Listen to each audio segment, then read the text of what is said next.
Exam हो, NEET, UPSC, AIIMS, bank हो या हो आपका बोर्ड एग्जाम, सभी को प्रॉब्लम है असर्शन रीजंस के क्वेश्चन सॉल्व करने में। क्या आप भी उन बच्चों में से हैं जो कंप्लीटली कंफ्यूज है कि असर्शन रीजंस के क्वेश्चंस को हम कैसे सॉल्व करें? आप अकेले नहीं हैं। Many students struggle with this tricky topic, but there is a simple way to crack this code. I am here to break this down, the assertion region question, in such a way that's super easy to understand, so you can tackle them with a confidence. Did you know that understanding the assertion region questions can boost your exam score by up to 20%? So it's all about the mastering these connections. So hello everyone, नमस्कार, सत श्री अकाल, वड़क्कम, आदाब, कैसे हैं आप सब? I hope you all are doing well and you all are fit and fine.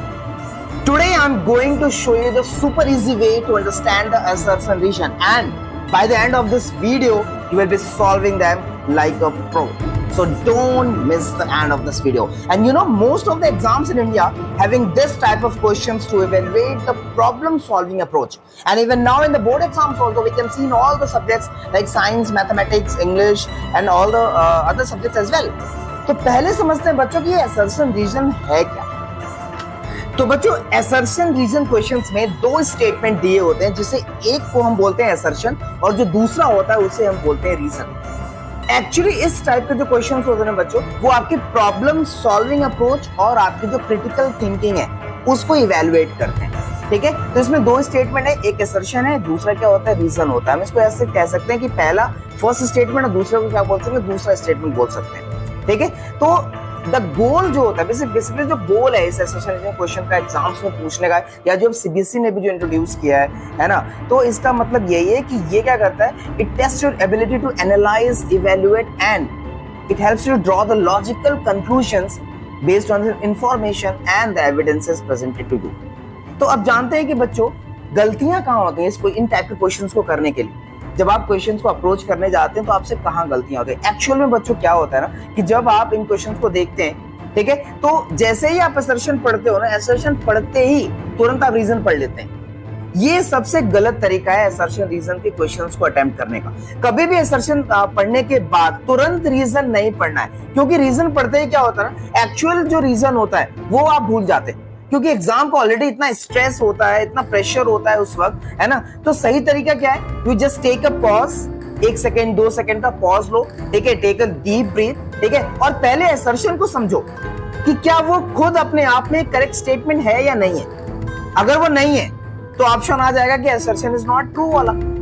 अगर assertion सही है, ठीक है, तो रीजन सोचो, खुद से कनेक्ट करो, उस रीजन को मत पढ़ो जो दिया है पहले, ठीक है, पहले खुद के रीजन को दिमाग में सोचो, जो आपने पढ़ा हुआ है अपने बुक्स में या जो आप पढ़ के आपके जो कंसेप्ट है उससे रिलेट करने की कोशिश करो, ठीक है, और उस हिसाब से सोचो कि रीजन क्या होना चाहिए। फिर अपने रीजन से उस गिवन रीजन को मैच करो।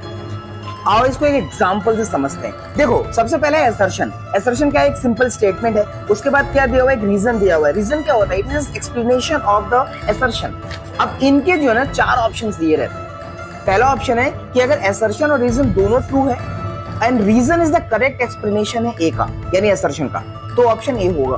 बी क्या होता है, बोथ असर्शन और रीजन ट्रू है बट आर यानी reason is not the correct explanation of A. C option होता है कि असर्शन ट्रू है बट रीजन फॉल्स है, और डी ऑप्शन होता है कि असर्शन फॉल्स है बट रीजन यहाँ पे ट्रू है। और इसको एक एग्जांपल से समझते हैं। देखो, असर्शन जैसे सपोज दैट, देखो यहाँ दिया है कि in winters the people prefer wearing the black और द डार्क क्लोथ्स, ठीक है, और यहाँ पे एक रीजन स्टेटमेंट यानी ट्रू दिया हुआ है। अब यहाँ हम क्या, रीजन पढ़ने से पहले हम ये देखेंगे, ठीक है, और एनालाइज करेंगे क्या स्टेटमेंट ट्रू है। बिल्कुल ट्रू है, क्योंकि हमने ये अपने डेली ऑब्जर्वेशन या एक्सपीरियंस से ये स्टेटमेंट हमने देखा भी है या पढ़ा भी है ना, कि किताबों में भी देखा है। इट मींस कि असर्शन ट्रू है। हम जानते हैं कि भाई जो विंटर्स में जनरली लोग जो है वो क्या करते हैं, वो डार्क क्लोथ्स या ब्लैक क्लोथ्स को पहनना प्रेफर करते हैं, ठीक है। अब हम आएंगे किस पे, अगर हमारा पहला स्टेटमेंट यानी असर्शन अगर बच्चे ट्रू है, तो ऑब्वियसली असर्शन ट्रू है, इसका मतलब ऑप्शन डी एलिमिनेट हो गया। ऑप्शन डी क्या था, यानी ए इज फॉल्स, यानी असर्शन फॉल्स होगा। तो असर्शन फॉल्स तो यहाँ है नहीं, असर्शन क्या है, ट्रू है, इसलिए आपका डी वाला ऑप्शन यहाँ ऑलरेडी क्या हो जाएगा, तुरंत एलिमिनेट हो जाएगा। अब हमारे पास क्या बचे, 3 ऑप्शंस बचे, ए बी एंड सी। अब हम सेकंड स्टेटमेंट को पढ़ते हैं, यानी जो हमारा रीजन है रीजन देखो बच्चों क्या कह रहा है कि डार्क या जो ब्लैक क्लॉथ्स होते हैं they are the good absorber of heat या सनलाइट। ठीक है, अब हम ये एनालाइज करेंगे कि क्या ये स्टेटमेंट ट्रू है।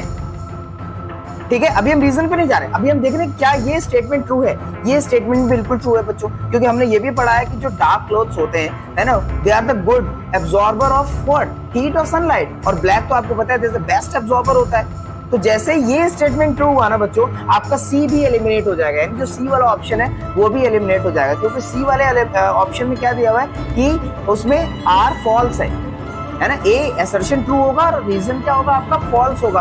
तो यहाँ रीजन तो फॉल्स है नहीं, रीजन भी ट्रू है। तो इस तरीके से हमने सिर्फ ये देख करके इंडिविजुअली देखा कि पहले असर्शन वाला स्टेटमेंट ट्रू है, इसका मतलब डी वाला ऑप्शन जो है वो एलिमिनेट हो गया।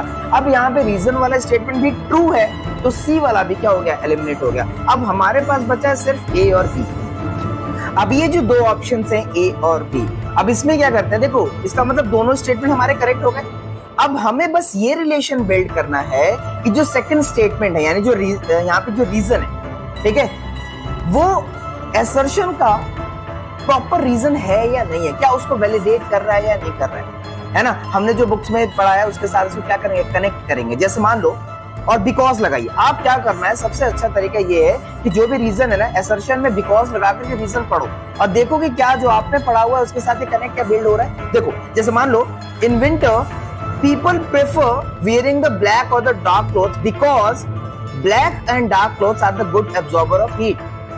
ठीक है, इसका मतलब ये पढ़ने के बाद एकदम क्लियर हुआ कि ये जो रीजन है वो असर्शन का एकदम करेक्ट रीजन भी है, उसको एक्सप्लेन कर रहा है अच्छे से। इसका मतलब जो है रीजन वैलिडेटेड हो गया और आपका यहाँ पे जो ऑप्शन होगा वो फर्स्ट वाला करेक्ट हो जाएगा। ठीक है ना बच्चों। अब देखो ये तो चीजें आपको क्लियर हो गई कि आप कैसे यहाँ पे एलिमिनेट करके फर्स्ट ऑप्शन चुनेंगे। अब देखो इसी क्वेश्चन में ना मैं आपको और भी कुछ ऑल्टरनेटिव्स लेके आ रहा हूं जिससे और क्लियर हो जाए आपको फंडा। जैसे मान लो अब ये हम देखते हैं कि इसी क्वेश्चन में बी वाला ऑप्शन भी क्या सही हो सकता है। मैं कुछ यहाँ पे चेंजेस कर रहा हूँ इस क्वेश्चन में और फिर देखो पहला आप देखो मैंने कुछ चेंजेस करके ये आपके साथ में क्वेश्चन है कि in winters the people prefer wearing the black and dark clothes. Assertion same वही रखा है, रीजन में थोड़ा चेंज किया है। देखो रीजन में क्या किया मैंने कि व्हाइट कलर या light clothes are the good reflector of heat.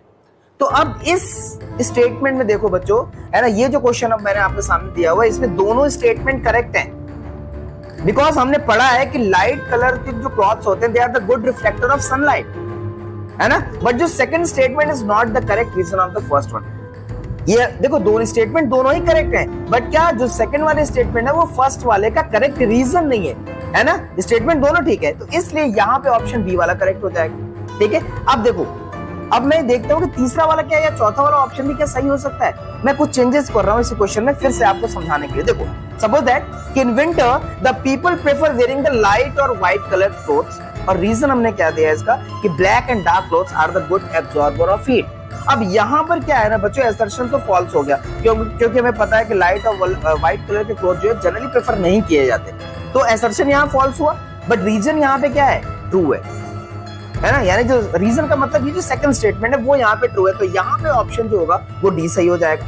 अब इसी में अगर एक और हम चेंज करें कि जैसे मान लो assertion in winter the people prefer wearing the dark and coloured या ब्लैक क्लोथ्स, और रीजन या सेकंड स्टेटमेंट हमने दिया है कि dark and black clothes are the good reflector of heat. तो यहाँ क्लियरली दिख रहा है कि बच्चों की असर्शन इज ट्रू, सही है, बट जो रीजन है ना वो एकदम यहाँ पे गलत है, तो यहाँ पे ऑप्शन आपका सी हो जाएगा। तो बच्चों हमने सीखा क्या यहाँ पे, हमने ये सीखा कि एक ही क्वेश्चन को किस तरह के हमने एनालाइज करके आंसर फाइंड कर सकते हैं। अब बात करते हैं इस पूरे वीडियो में उस सीक्रेट की।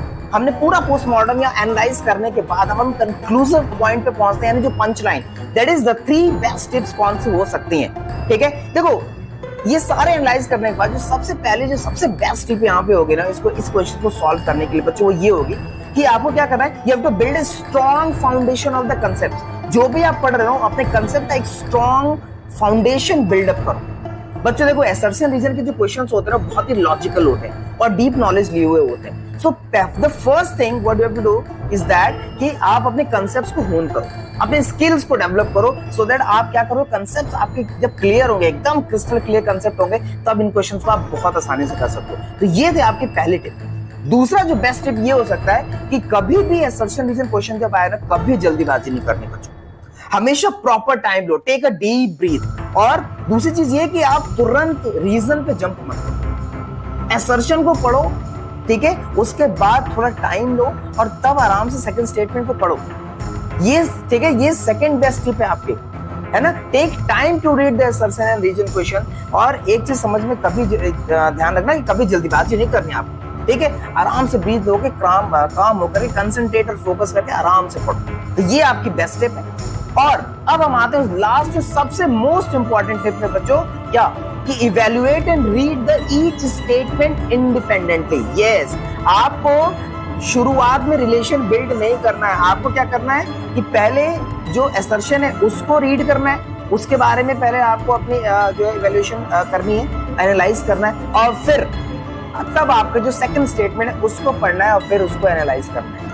क्योंकि बच्चों गलती यहीं पर होती है, आप असर्शन पढ़ते ही रीजन पढ़ लेते हैं, और ये सबसे गलत तरीका है। मैंने पहले भी आपको ये बताया, है ना, क्योंकि रीजन पढ़ते ही क्या होता है, आप एक्चुअल रीजन को ही भूल जाते हो और उससे आप रिलेट कर लेते हैं, ठीक है। तो सबसे ज्यादा बेटर क्या होगा, या बेस्ट कह लो, ये होगा कि आप इंडिपेंडेंटली दोनों को एकदम इंडिपेंडेंट पढ़ना है ना, और फिर आप रिलेशन बाद में बिल्ड करिए दोनों स्टेटमेंट। तो ये जो है 3 सबसे बेस्ट टिप है आपको असर्शन रीजन को सॉल्व करने के लिए। और लास्ट में this practice practice and practice, ठीक है। जितनी प्रैक्टिस करेंगे उतना अच्छे से आप अपने स्किल्स को होन कर पाएंगे, ठीक है ना। तो ये सबसे इंपॉर्टेंट है। तो अगर आप मास्टर करना चाहते हैं असर्शन और रीजन क्वेश्चंस को बच्चों, ठीक है, तो ये बहुत इंपॉर्टेंट है। So that keep practising, stay focused, use the right strategy and approach and watch your proficiency grow over the time. And at last, thank you so much for your time and patience. Keep loving and sharing the science gap. We are coming with the next video soon. Thank you so much.